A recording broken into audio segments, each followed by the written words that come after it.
अनोखी कहानी। ये कहानी अनुराग नाम के एक लड़के की है। अनुराग अपने माता पिता का लाडला बेटा था। उसकी छोटी बहन स्नेहा भी उसको बहुत मानती थी। बस भी कीजिए भैया, आप जब देखो पढ़ाई करते रहते हैं। आपको पता है, ज्यादा पढ़ाई करने से लोगों का दिमाग खराब हो जाता है। तुझे क्या चाहिए? पैसे चाहिए तो वो नहीं है मेरे पास।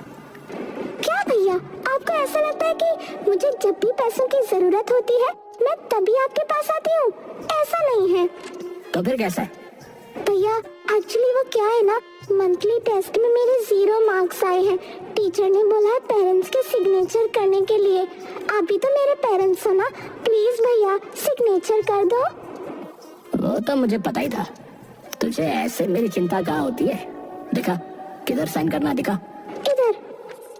थैंक यू सो मच भैया, आप सच में बहुत अच्छे हो। आई लव यू, आप वर्ल्ड के बेस्ट भैया हो। ऐसा कहकर स्नेहा वहाँ से चली जाती है। स्नेहा सच में बहुत चंचल और मासूम लड़की थी। उसका भाई फौज में जाने की तैयारी कर रहा था। बचपन से ही उसके मन में देश के लिए बेशुमार प्रेम की भावना थी। मम्मी, पापा, मुझे आशीर्वाद दीजिए। आज मेरा एनडीए का एग्जाम है। तेरी परीक्षा जरूर अच्छी जाएगी। आखिर तूने इतनी मेहनत की है। बचपन में एक ही रट लगा कर रखता था। माँ, एक दिन मैं भी देश की सेवा करूँगा। देखना, मैं एक दिन फौजी बनूंगा और दुश्मनों को गोलियों से उड़ा दूंगा। सपने तो बहुत बड़े हैं तेरे। अब मैं बड़ा हो गया हूँ माँ। अब वक्त आ गया है सपनों को सच करने का। आशीर्वाद दीजिए पापा। जीते रहो, तुम्हारा सपना जरूर पूरा होगा बेटा। लेकिन उसके लिए तुम्हें समय पर निकलना होगा। जल्दी जाओ वरना लेट हो जाओगे। मम्मी पापा का आशीर्वाद लेकर अनुराग एग्जाम के लिए निकल जाता है। थोड़ी देर बाद आंख मलते हुए स्नेहा नीचे आती है। मम्मी, भैया कहाँ है? आज उसका एग्जाम था ना, वो एग्जाम देने गया है। शिट, आज तो भैया का एग्जाम था। आप लोगों ने मुझे उठाया क्यों नहीं? मैंने बेस्ट ऑफ लक भी नहीं बोल पाई। और उठो 10 बजे सोकर। क्योंकि स्नेहा अपने भाई को एग्जाम के लिए विश नहीं कर पाई थी, इसलिए वो काफी उदास थी। इसी तरह कुछ वक्त बीत जाता है। उस परिवार में बहुत सारा प्यार और दृढ़ एकता थी। एग्जाम के लगभग 3 महीने बाद सभी लोग साथ में बैठकर नाश्ता कर रहे थे। तभी स्नेहा कहती है, मम्मी पापा, आप दोनों की एनिवर्सरी आने वाली है ना? क्यों ना हम आपकी एनिवर्सरी पर फैमिली ट्रिप प्लान करें? अच्छा प्लान है, लेकिन मैं नहीं आ पाऊंगा क्योंकि एनडीए के रिजल्ट आने वाले हैं। अगर मेरी रैंक अच्छी हुई तो मुझे ट्रेनिंग के लिए जाना होगा, और अगर अच्छी नहीं रही तो मुझे दोबारा एग्जाम की तैयारी करनी होगी। क्या भैया, आप कितने बोरिंग हो। जब देखो आपके ऊपर आर्मी में जाने का भूत सवार रहता है। जाओ, मैं आपसे बात नहीं करूंगी। बेटा, तुम्हारे भाई के मन में देश के लिए बहुत प्यार है, और मेरे हिसाब से देश के हर युवा में अपने देश के लिए अटूट प्यार होना चाहिए। और ये तो हमारे लिए प्राउड की बात है कि ये आर्मी में जाना चाहता है। क्या हुआ अगर वो हमारे साथ ट्रिप पर नहीं आएगा? तो हम तीनों बहुत मजे करेंगे। हाँ बेटा, तुम्हारे पापा सही कह रहे हैं। हम तीनों मिलकर बहुत मजे करेंगे। इसका मतलब मैं ट्रिप का प्लान कंफर्म समझूं? हाँ हाँ, बिल्कुल कंफर्म समझो। ठीक है, फिर हम जम्मू चलेंगे। लास्ट वीक मेरी फ्रेंड अपने पेरेंट्स के साथ गई थी। उसने वहाँ की बहुत तारीफ की। ये कितना मजा आएगा। मैं अभी जाकर टिकट बुक कर लेती हूँ। स्नेहा खुश होकर वहाँ से चली जाती है। पता नहीं ये लड़की कब बड़ी होगी। पापा, वो 12th क्लास में। आपको पता नहीं क्यों वो छोटी दिखती है। वो ऑलरेडी बड़ी हो चुकी है, लेकिन इसका दिमाग बिल्कुल बच्चों वाला है। अगर पता नहीं, भगवान न करे अगर हमें कुछ हो जाता है तो बेटा अपनी बहन का बहुत ख्याल रखना। अरे ये कैसी बातें कर रहे हैं? मैं और इसका ख्याल रखूंगा? कभी नहीं। अनुराग की बातों पर सभी जोर जोर से हंसने लगते हैं। मम्मी पापा की एनिवर्सरी का समय नजदीक आ रहा था। स्नेहा को पता चलता है कि उसके मंथली एग्जाम उसी समय है। उसे ये जानकर बहुत दुख होता है। पापा मम्मी, मैं अब ट्रिप पर नहीं जा पाऊंगी। मैंने कितनी प्लानिंग की थी। मेरे मंथली एग्जाम्स भी अभी आने थे। मेरी तो किस्मत ही खराब है। नहीं बेटा, ऐसे नहीं बोलते। क्या हो गया? एनिवर्सरी तो हर साल आती है। कोई बात नहीं, हम तुम्हारे बर्थडे पर ट्रिप प्लान कर लेंगे। इस बार रहने देते हैं। नहीं पापा, मेरी वजह से आप दोनों अपना दिन खराब मत कीजिए। वैसे भी आप दोनों कहीं अकेले जाते ही नहीं हैं। मुझे लगता है आप दोनों को अकेले भी थोड़ा समय बिताना चाहिए। स्नेहा की ये बात सुनकर पानी पी रहे अनुराग के मुंह से पानी बाहर आ जाता है। माँ, इसका सर चेक करो, इसको कहीं बुखार तो नहीं है? इसने इतनी समझदारी वाली बात कैसे बोल दी आज? पापा देखिए ना, एक तो मेरा मूड ऑफ है, ऊपर से भैया मेरा मजाक उड़ा रहे हैं। I hate you. हाँ तो मैं क्या कह रही थी, मम्मी पापा आप दोनों को जाना चाहिए। अगली बार हम पूरी फैमिली चलेंगे। हाँ मम्मी पापा, मुझे भी यही लगता है, आप दोनों को जाना चाहिए। लेकिन बेटा, लेकिन कुछ नहीं पापा। मम्मी पापा की एनिवर्सरी वाले दिन नेहा सुबह सुबह उठ गई थी।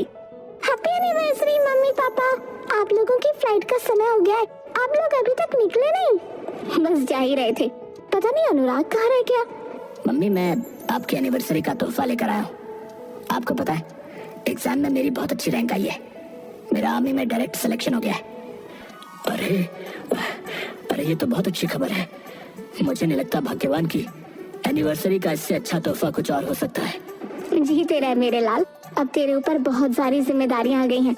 अपना और भी ज्यादा ख्याल रखना, साथ में भारत माता का भी ख्याल रखना। कंग्रेचुलेशंस भैया, मुझे खुशी है, लेकिन मैं थोड़ी दुखी भी हूँ। अब आप हमसे दूर रहा करेंगे। अच्छा ठीक है मम्मी पापा, चलिए मैं आप दोनों को एयरपोर्ट तक छोड़ देता हूँ। मुझे भी वहाँ से कुछ शॉपिंग करनी है। वो क्या ना, आज शाम को ही मुझे ट्रेनिंग के लिए निकलना है।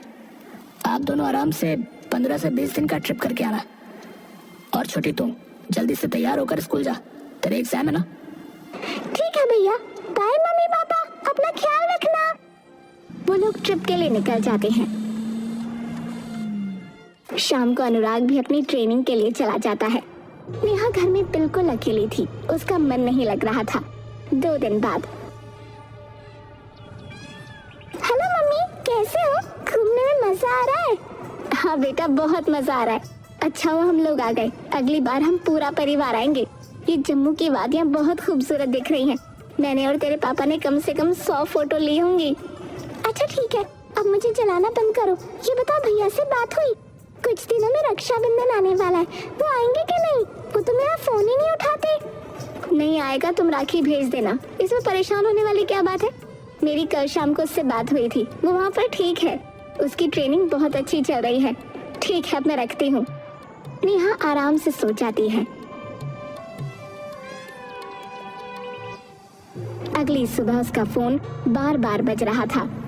ओफो, इतनी सुबह सुबह कौन मुझे फोन कर रहा है? ये कोई टाइम है क्या फोन करने का?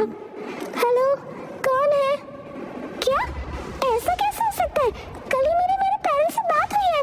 नहीं, ऐसा नहीं हो सकता, मुझे भैया को फोन करना होगा। स्नेहा अपने भाई को फोन करती है। भैया भैया, पापा को किसी ने गोली मार दी। गोली मार दी? किसने? कहाँ पर?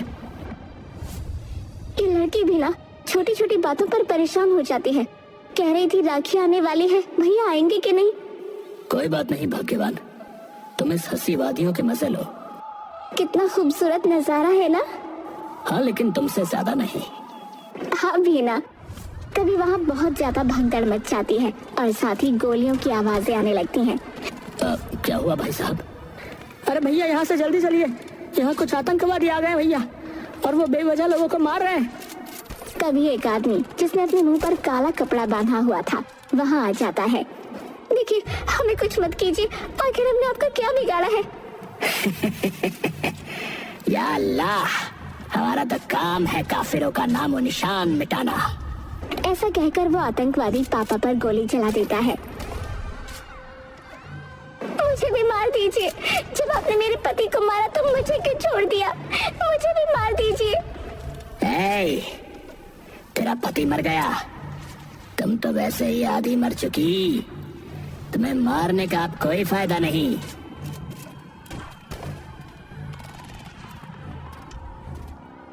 उठिए, आपको कुछ नहीं हो सकता, आंखें खोलिए, आप हमें छोड़कर इस तरह नहीं जा सकते। मैं कह रही हूँ, उठिए।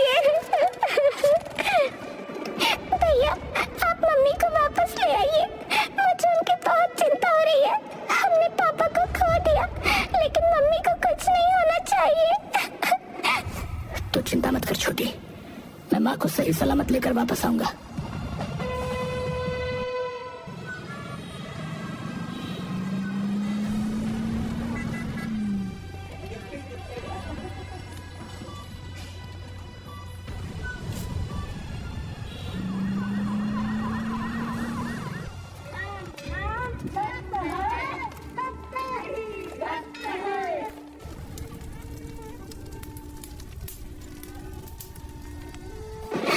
मम्मी, पापा को क्या हो गया? मम्मी, आप दोनों तो घूमने गए थे ना, फिर ये सब कैसे हो गया?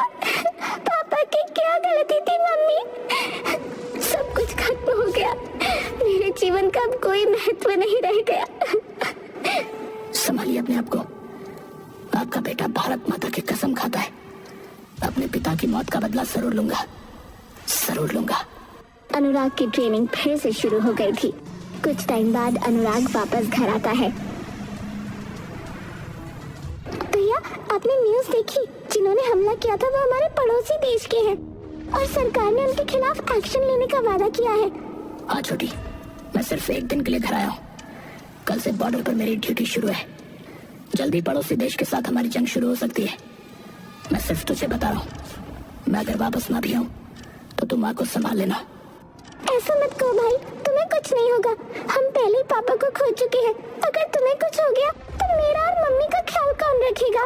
भाई, तुम्हें वादा करना होगा, राखी पर तुम जरूर आओगे और अगर नहीं आ सके तो मुझे वीडियो कॉल करोगे। आने का तो पता नहीं, लेकिन मैं तुझे वीडियो कॉल जरूर करूंगा। और अगर मैंने तुझे वीडियो कॉल नहीं किया तो तू समझ लेना कि तेरा भाई शहीद हो गया है। अनुराग और स्नेहा की बातें मम्मी भी सुन लेती है।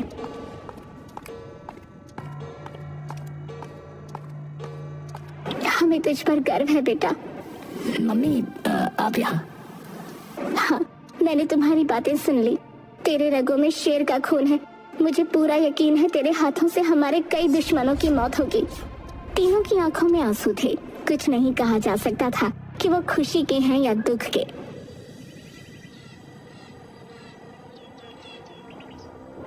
अगले दिन माँ और बहन से विदा लेकर अनुराग सरहद के लिए चला जाता है। अगले ही दिन जंग का ऐलान हो जाता है। जवानों, 15 अगस्त को हमारा देश आजाद हुआ था। इस बार फिर से 15 अगस्त नजदीक है। पड़ोसी देश ने कई बार हमारे निहत्थे मासूमों की जान ली है। इस बार फिर से 15 अगस्त को हमें अपने देश को आतंकवाद से मुक्त करना होगा। दो देशों के बीच युद्ध शुरू हो चुका था। हमारे कई जवानों ने अपनी जान गंवा दी। राखी पर कई बहनों के भाई अपनी जान गंवा चुके थे। युद्ध के बीच अनुराग को समय ही नहीं मिला कि वो अपने परिवार को फोन कर सके।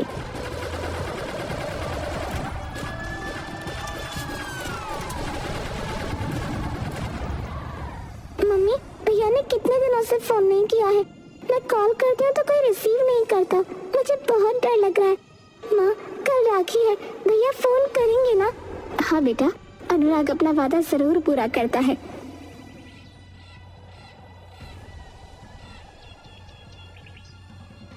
राखी का दिन भी आ जाता है। स्नेहा सुबह से तैयार होकर अपने भाई के फोन का इंतजार करने लगी।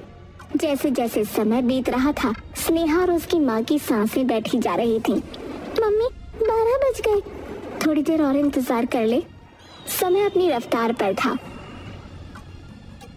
शाम के 7 बज गए, लेकिन अभी तक अनुराग का फोन नहीं आया था। घर में मायूसी का माहौल था। 7 के बाद 8 बज गए, 8 के बाद 9, पर अभी तक अनुराग का वीडियो कॉल नहीं आया। नेहा को अपने भाई की कही बात याद आने लगी। अगर मेरा वीडियो कॉल नहीं आया तो समझ जाना तेरा भाई शहीद हो गया है। भारत माता ने उसे अपने अंदर समा लिया। मम्मी, इसका मतलब क्या? भैया भी हमें छोड़कर चले गए? माँ ने स्नेहा की बातों का कोई जवाब नहीं दिया। एक दूसरे से अपने आंसू छुपाकर बैठी थी। हेलो भैया, आपको कितना टाइम लग गया कॉल करने में? आपने कहा था वीडियो कॉल करेंगे। पता है मैं और माँ कितने डर गए थे। माफ कीजिएगा, मैंने आपको खबर देने के लिए कॉल की है कि मिस्टर अनुराग युद्ध में शहीद हो गए हैं। नेहा के हाथ से फोन छूट जाता है। उसकी माँ अपनी बेटी की आंखों में देखकर ही समझ जाती है। वो दोनों फूट फूट कर रोने लगते हैं। अचानक से 15 अगस्त की रात उनके दरवाजे पर किसी की दस्तक होती है। स्नेहा दरवाजा खोलती है तो सामने अपने भाई को खड़ा पाती है। भैया, आप यहाँ? कहीं ना कोई सपना तो नहीं देख रही? स्नेहा, ये तुझे क्या हो गया? तू खुली आंखों से सपना देखने लगी? छोटी, तू कोई सपना नहीं देख रही है, मैं सच में यहाँ खड़ा हूँ। लेकिन वो तो कह रहे थे कि आप मर चुके हैं। वो छोटी सी मिस्टेक हो गई थी। दरअसल उन्हें अनुराग शर्मा के यहाँ फोन करना था, लेकिन युद्ध की अफरा तफरी में उन्होंने अनुराग यादव यानी कि हमारे यहाँ फोन कर दिया था। ये कोई छोटी गलती है। पता है 3 दिन से मेरा और माँ का रो रो कर बुरा हाल हो गया है। माँ ने 3 दिन से कुछ खाया भी नहीं है। अनुराग माँ के पास जाता है। मम्मी भी अनुराग को देखकर हैरान थी। मम्मी, उन लोगों को किसी और अनुराग के घर फोन करना था, गलती से उन्होंने हमारे घर कर दिया। भैया जिंदा है। मम्मी, भैया लौट आए। मम्मी अनुराग को गले से लगा लेती हैं। उनका गम खुशी में बदल गया था। मेरा बच्चा, तू ठीक तो है ना? तुझे कहीं चोट तो नहीं लगी? नहीं माँ, आपका शेर बेटा दुश्मनों से बदला लेकर लौटा है। हमने पड़ोसी देश को हरा दिया माँ। हमने पापा और बाकी के मासूम लोगों का बदला ले लिया, और वो भी 15 अगस्त वाले दिन, हमारे आजादी वाले दिन माँ। अब हम 15 अगस्त को सिर्फ आजादी के लिए याद नहीं रखेंगे। आज हमें आतंकवाद से भी छुटकारा मिल गया है। अब पापा और उन लोगों की तरह किसी बेगुनाह की जान नहीं जाएगी। वो तीनों आज बहुत खुश थे। अनुराग की माँ और बहन आज उस पर बहुत गर्व महसूस कर रही थी। भैया, राखी वाले दिन तो आपका वीडियो कॉल आया नहीं, इसलिए आज आपको मुझसे राखी बंधवानी होगी। हाँ, क्यों नहीं? लेकिन आपने मुझे राखी वाले दिन वीडियो कॉल क्यों नहीं किया था? मैंने उस दिन कई बहनों के भाइयों को अपनी आंखों से मरते हुए देखा। उन बहनों पर क्या बीती होगी जो अब कभी अपने भाई को राखी नहीं बांध पाएंगी। यही कारण था कि मेरी हिम्मत नहीं हुई कि मैं राखी का त्योहार मना सकूं। कोई बात नहीं भैया, मैं आपसे बिल्कुल नाराज नहीं हूँ, बल्कि मुझे तो आपके ऊपर प्राउड है। स्नेहा अपने भाई को राखी बांधती है। मम्मी उन दोनों का प्यार देखकर बहुत खुश होती है। पापा भी कहीं ना कहीं उन दोनों का प्यार देखकर खुश हो रहे होंगे।